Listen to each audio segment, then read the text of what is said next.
Shrimad Bhagavad Gita chapter 2 श्लोक 56। दुःखे व्यनुद्रिग्रमना सुखेषु विगतस्पः वीतराग भय क्रोधस्थितधि मुनिरुच्यते।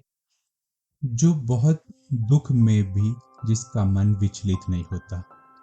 और जो सुख में बहुत ज्यादा खुश नहीं हो जाता और दुखी में बहुत ज्यादा दुखी नहीं हो जाता, जिसके मन में जलन नहीं है,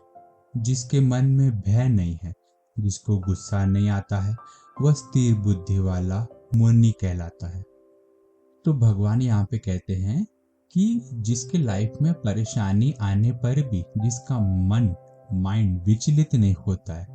घबरा नहीं जाता है कि वो ये नहीं सोचने लग जाए कि अरे ये क्या हो गया, मेरे लाइफ में ये सिचुएशन आ गई, मुझे तो समझ नहीं आ रहा है क्या करूं। जिसका मन ऐसा विचलित नहीं होता, अनस्टेबल नहीं होता, और जो सुख में बहुत ज्यादा सुखी नहीं हो जाता, मतलब खुशी आई बहुत ज्यादा खुश हो गया, दुख में बहुत ज्यादा दुखी हो गया। तो जैसा भगवद गीता के चैप्टर 1 में कहा था मैंने कि अगर कोई चीज मेरे पास आई है आज, अगर मैं बहुत ज्यादा खुश हूँ उस चीज को लेके, तो अगर वो चीज कल चले जाए, अगर वो मुझसे छीन जाए किसी भी रीजन के वजह से, तो उसका दुख जो होगा वो मेरे खुशी से 10 गुना ज्यादा होगा। उसके वजह से फिर मेरा माइंड अनस्टेबल होगा। तो भगवान यहाँ पे वही कह रहे हैं कि जो ये सब सिचुएशन से जिसका माइंड अनस्टेबल नहीं होता है, पहले भगवान ने इसके पहले वाले श्लोक में बताया कि माइंड स्टेबल कैसे होगा। अभी इस श्लोक में बता रहे हैं कि जो डिफरेंट तरह के अनसर्टेनिटीज ऑफ लाइफ के जिसका माइंड अनस्टेबल नहीं होता, और जो सुख में बहुत ज्यादा सुखी नहीं होता है। अभी सुख में बहुत ज्यादा सुखी कैसे ना हो, जैसे कि अगर मैं चाहता था कि मेरा अच्छा जॉब लगे, ठीक है, तो जॉब लगा अगर मेरा अच्छा, तो मैं उसका क्रेडिट है वो मैं भगवान को दूंगा, क्योंकि जो जिसका मन भगवान में लगा है वो अपने जिंदगी में आने वाले सुख का क्रेडिट भगवान को देता है। तो उससे खुद के अंदर का जो ईगो रहता है वो कम हो जाता है कि भगवान की कृपा थी मुझ पे, इसके लिए मुझको अच्छा जॉब लगा, भगवान की कृपा थी मुझ पे, इसके लिए मेरा अच्छा मार्क्स आया, भगवान की कृपा थी मुझ पे, इसके लिए मेरा लाइफ अच्छा चल रहा है।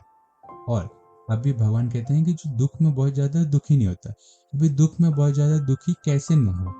तो इसका भी आंसर भगवान कहते हैं कि अगर मेरे लाइफ में दुख आ रहे हैं तो मुझे ये समझना है कि ये मेरे पिछले कर्मों का बुरा रिजल्ट मुझको मिल रहा है, मुझे उसका दंड भोगना पड़ रहा है, वो पनिशमेंट मुझे भोगना पड़ रहा है। अगर सुख भगवान दिए हैं तो दुख भी भगवान दिए हैं, अगर दुख भगवान दिए हैं तो सुख भी भगवान दिए हैं। लोग क्या करते हैं, जब सुखी में रहते हैं तो भगवान को याद नहीं करते, पर जब दुख आता है लाइफ में तो बोलते हैं ये भगवान ने दिया है, मेरा तो नसीब ही खराब है, नसीब नसीब करते रहते हैं।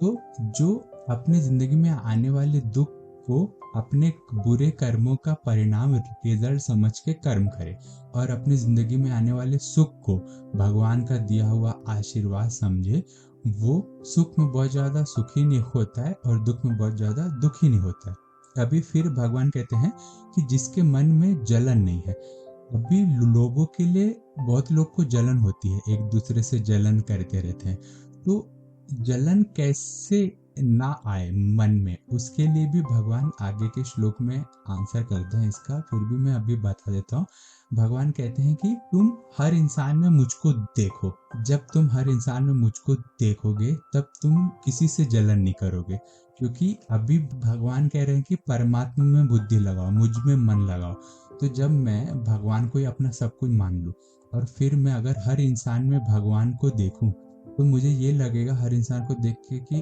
अरे मेरे भगवान इस इंसान में वास कर रहा है, तो मैं इससे जलन क्यों करूं, क्योंकि अगर मैं इससे जलन कर रहा हूँ मतलब मैं अपने भगवान से जलन कर रहा हूँ। तो जिसका मन लोगों के लिए जलनशीलता है, जिसके मन में है नहीं, और जिसको भय नहीं है, फियर नहीं है, डर नहीं है, मतलब जब लोग बुरा काम करते हैं तो मन में डर रहता है, तो जिसको ऐसा डर नहीं है, क्योंकि डर कैसे ना हो अभी मन में, जो भगवान के लिए काम कर रहा है, मतलब वो कर्म कर रहा है पर मन भगवान में लगा के कर रहा है कि भगवान को जो पसंद है वो मैं करूं, तो उस चीज में लोगों को डर नहीं रहता है।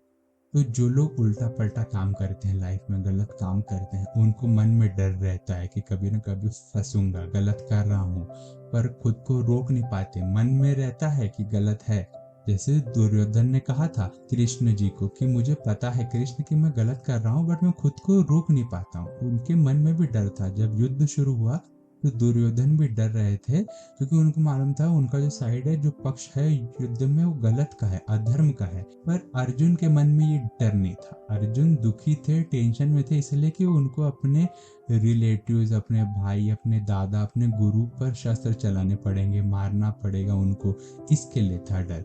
तो जिसके मन में डर नहीं और जिसके मन में गुस्सा भी नहीं है, अभी इसका भी आंसर वही है कि अगर मैं हर इंसान में भगवान को देखूं, तो अगर मैं किसी पर्सन पे गुस्सा कर रहा हूं तो मैं भगवान पे गुस्सा कर रहा हूं, ऐसा होगा। तो हमको गुस्सा भी नहीं करना है। जिसका मन में गुस्सा भी है नहीं, वह तीर बुद्धि वाला, स्टेडी माइंड वाला, स्टेबल माइंड वाला इंसान मुनि कहलाता है।